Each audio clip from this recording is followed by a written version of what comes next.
अस्सलाम वालेकुम everyone, I Mohammad Hamza and welcome back to our channel chemistry easy है। आज मैं आपके लिए एक नया टॉपिक लेके आऊँ, class 10 chapter number 1 chemical equilibrium और केमिकल इक्विलिब्रियम का लेक्चर नंबर 1। लेक्चर नंबर 1 के अंदर हम लोग कुछ बेसिक चीज़ें डिस्कस करेंगे। रिवर्सिबल रिएक्शन क्या होता है, इरिवर्सिबल रिएक्शन क्या होता है, फॉरवर्ड रिएक्शन क्या होता है, बैकवर्ड रिएक्शन क्या होता है, रिएक्टेंट्स क्या होते हैं, प्रोडक्ट्स क्या होता है। तो आज का टॉपिक स्टार्ट करने से पहले अगर अभी तक आपने मेरे चैनल को सब्सक्राइब नहीं किया तो उसको सब्सक्राइब कर लीजिए ताकि मेरी आने वाली वीडियोस आपको मिलती रहें। चलिए स्टार्ट करते हैं आज का टॉपिक। सबसे पहले तो मैं आपको एक एग्जांपल देता हूँ, एग्जांपल से मैं आपको समझाने की कोशिश करता हूँ। मेरे पास ए है और बी है। मान लें कुछ भी दो केमिकल्स हैं, कोई भी दो मॉलिक्यूल्स हैं, A and B. A and B जब दो सब्सटेंसेस आपस में रिएक्ट करेंगे तो मेरे पास सी और डी बनेगा। लेट्स सपोज एग्जांपल है, ए और बी जब रिएक्ट करेंगे तो क्या बनेगा, सी एंड डी। अब जो दो चीज़ें आपस में रिएक्ट करती हैं, आपस में कंबाइन करती हैं, उन दोनों चीज़ों को हम लोग क्या कहते हैं, ये क्या हैं, रिएक्टेंट्स। कि ये आपस में दोनों रिएक्ट कर रहे हैं और एज अ रिजल्ट जो मेरे पास दो न्यू सब्सटेंसेस बनते हैं, एज अ रिजल्ट जो मेरे पास न्यू सब्सटेंसेस बनते हैं तो उनको हम लोग क्या कहते हैं, ये क्या है, product. These are called products. Substances that react together are called reactants and the new substances that are formed are called products. ये तो हो गई रिएक्टेंट क्या होता है और प्रोडक्ट क्या होता है, ठीक है। अब रिएक्शंस बेसिकली दो तरह के होते हैं मेरे पास। रिएक्शंस मेरे पास दो तरह के होते हैं, एक होता है इरिवर्सिबल रिएक्शन और दूसरा होता है रिवर्सिबल रिएक्शन। रिवर्सिबल आपको नाम से पता चल रहा है कि जो रिएक्शन रिवर्स में आएगा।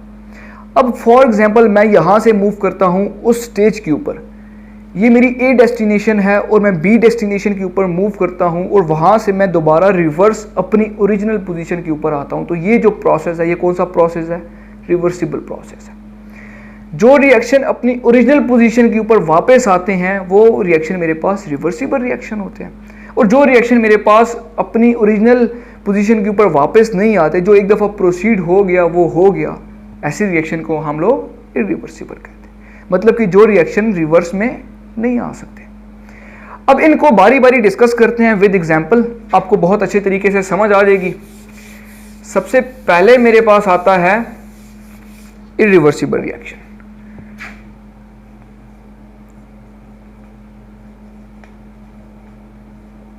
irreversible reaction।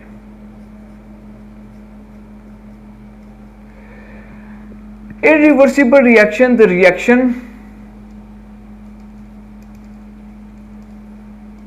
in which products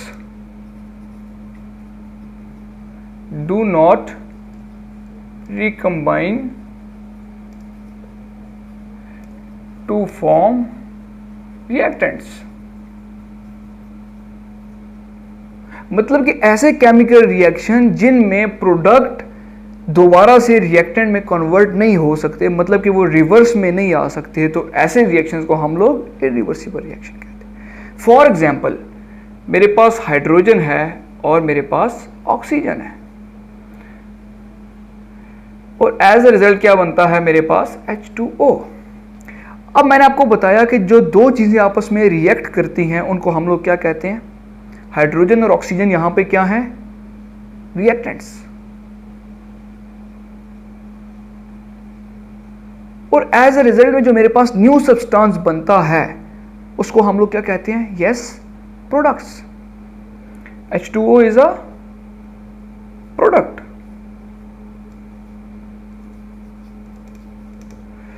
अब हाइड्रोजन और ऑक्सीजन दो सब्सटेंसेस रिएक्ट कर रहे हैं, ये क्या है, रिएक्टेंट्स हैं, और एज अ रिजल्ट क्या बन रहा है, H2O, तो ये क्या है, प्रोडक्ट। अब हाइड्रोजन और ऑक्सीजन जब आपस में रिएक्ट करेंगे तो H2O बनाएंगे। H2O प्रोडक्ट है, H2O दोबारा से हाइड्रोजन और ऑक्सीजन के अंदर कन्वर्ट नहीं हो सकता। अगर हाइड्रोजन और ऑक्सीजन के अंदर वाटर कन्वर्ट हो जाता तो उस रिएक्शन को हम लोग क्या कहते, रिवर्सिबल रिएक्शन। लेकिन ये क्या है, इरिवर्सिबल रिएक्शन है कि एक दफ़ा जब पानी बन गया पानी से दोबारा हाइड्रोजन गैस और ऑक्सीजन गैस नहीं बन सकती। हाइड्रोजन और ऑक्सीजन नहीं बन सकते वाटर से, तो ऐसे रिएक्शन को हम लोग क्या कहते हैं? ये कौन सा रिएक्शन है? इरिवर्सिबल। मतलब कि रिवर्स में ये प्रोसेस नहीं हो सकता। ये रिएक्शन सिर्फ फॉरवर्ड मूव करेगा, रिवर्स में नहीं आ सकेगा। तो ऐसे रिएक्शंस को हम लोग किससे डिनोट करते हैं? एरो से, सिंगल एरो से। Getting the point? Single arrow से। सेकंड जो मेरे पास चीज आती है वो क्या आती है? Reversible reaction. सेकंड जो आता है रिएक्शन वो क्या है? रिवर्सिबल। अब रिवर्सिबल रिएक्शन कौन से होते हैं? Reactions in which products can recombine to form reactants. यहां पे मैं डेफिनेशन लिख देता हूं। रिएक्शन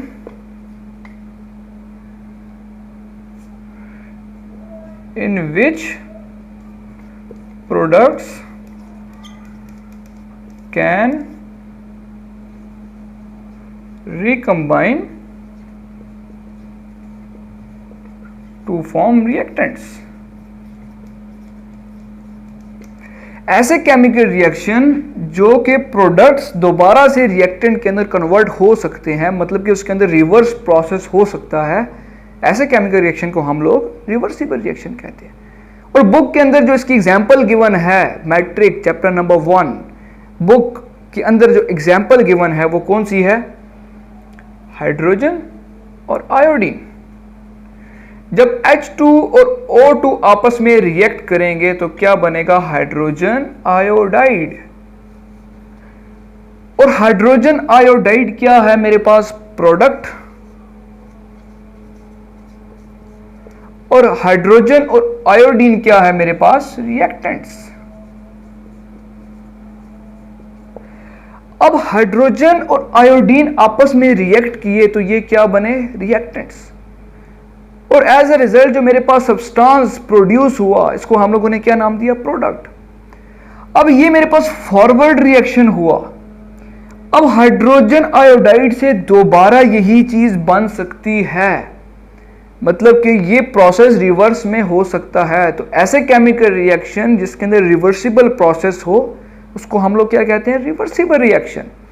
तो ऐसे केमिकल रिएक्शन को हम लोग सिंगल एरो से डिनोट नहीं करते बल्कि डबल एरो से डिनोट करते हैं। ये एरो यूज करते हैं हम लोग रिवर्सिबल रिएक्शन, मतलब कि ये फॉरवर्ड रिएक्शन भी हो सकता है और रिवर्स रिएक्शन भी हो सकता है। यहां तक तो आई थिंक आपको कोई भी कंफ्यूजन नहीं होनी चाहिए। यहां से आगे फर्दर मूव करते हैं हम लोग। अब हम लोग डिस्कस करते हैं फॉरवर्ड एंड रिवर्स रिएक्शन। अब जो मेरे पास रिवर्सिबल रिएक्शन है उसमें क्या हुआ कि ए और बी मेरे पास रिएक्ट किए, और रिवर्सिबल रिएक्शन को हम लोग इस एरो से डिनोट करते हैं, और ये कन्वर्ट हुआ सी और डी में। अब ए और बी जब कन्वर्ट होगा सी और डी में तो ऐसे रिएक्शन को हम लोग क्या बोलेंगे? Forward reaction. और जब सी और डी दोबारा से मेरे पास रिएक्टेंट्स के अंदर कन्वर्ट होगा तो ऐसे रिएक्शंस को हम लोग क्या बोलते हैं? Reverse reaction. और इन दोनों को मिला के केमिकल इक्वेशन मैं किस तरह से लिखता हूं? सी एंड डी। क्या होगा? ये रिवर्सिबल रिएक्शन। अब यहां पे क्या हो रहा है कि ए एंड बी कन्वर्ट हो रहे हैं सी डी के अंदर, सी डी फिर कन्वर्ट हो रहे हैं ए बी के अंदर, ए बी फिर कन्वर्ट हो रहे हैं सी डी के अंदर, सी डी फिर कन्वर्ट हो रहे हैं ए बी के अंदर। एक स्टेज ऐसी आती है कि जब rate of reactants becomes equal to the rate of products, मतलब कि इनकी जो स्पीड है वो इनकी स्पीड के इक्वल हो जाती है। मतलब ये कि जितनी स्पीड में ए बी कन्वर्ट हो रहे हैं सी डी के अंदर, उसी स्पीड में सी डी भी कन्वर्ट हो रहे हैं ए बी के अंदर। Rate of forward reaction becomes equal to the rate of reverse reaction. तो ऐसी स्टेज को जिसके अंदर rate of forward reaction, rate of forward reaction becomes equal to the rate of backward reaction या reverse reaction, reverse ही लिख देते हैं यहां पे, rate of forward reaction becomes equal to the rate of reverse reaction, that stage is called chemical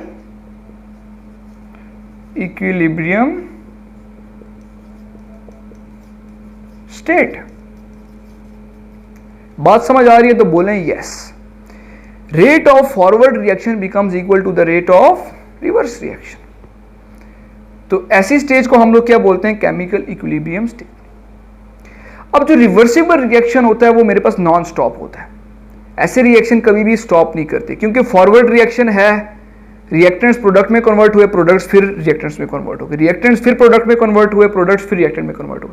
ये continuously चलता रहता है प्रोसेस.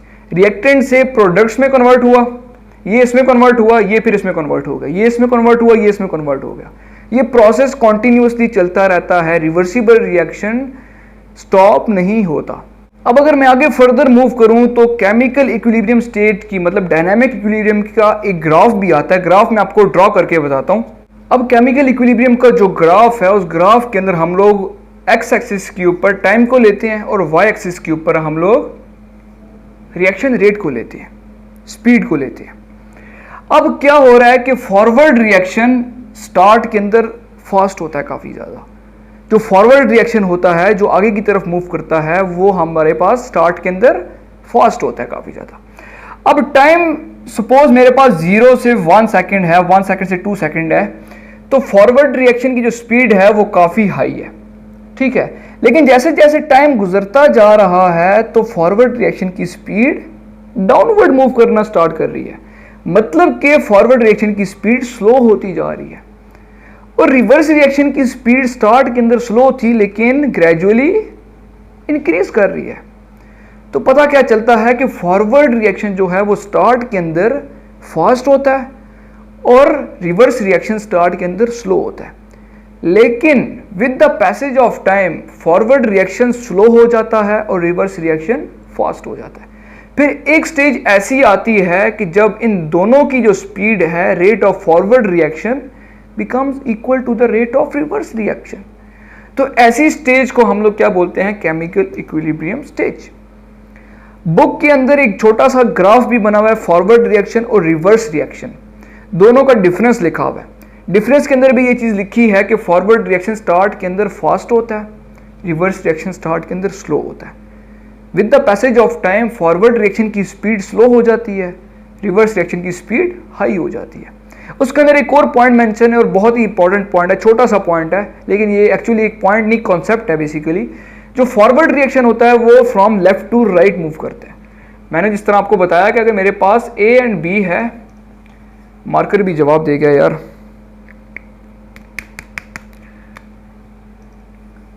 ए एंड बी है, वो कन्वर्ट हो रहा है सी एंड डी के अंदर.